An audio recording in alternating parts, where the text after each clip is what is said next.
I'm sorry. My dad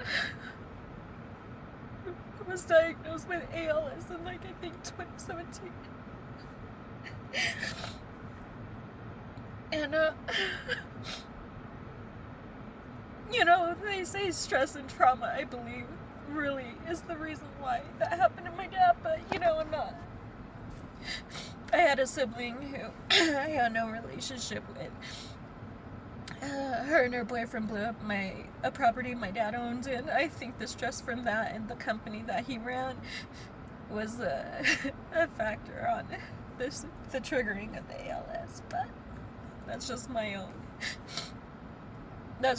thought process. But I worked side by side with my dad for many years, and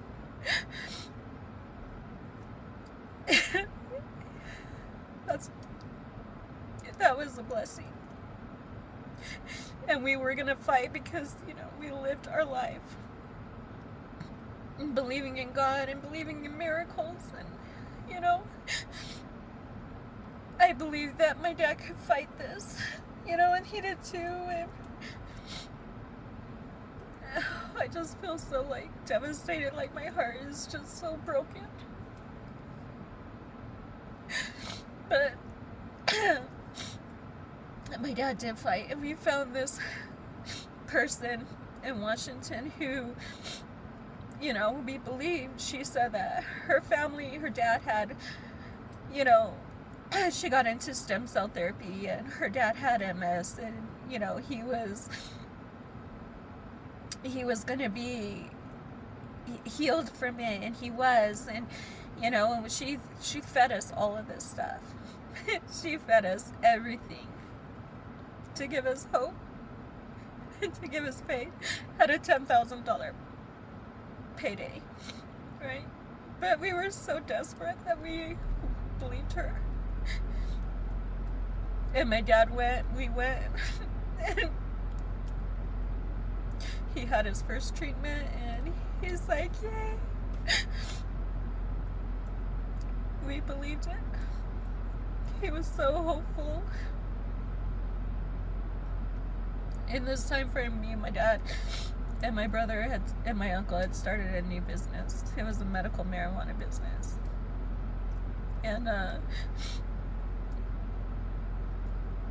seeing my dad at that place was such a relief. It was different.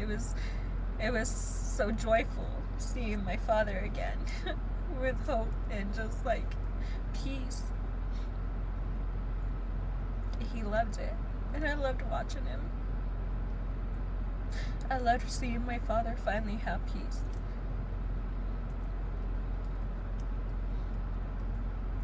Nothing would ever prepare me for what happened with my dad next.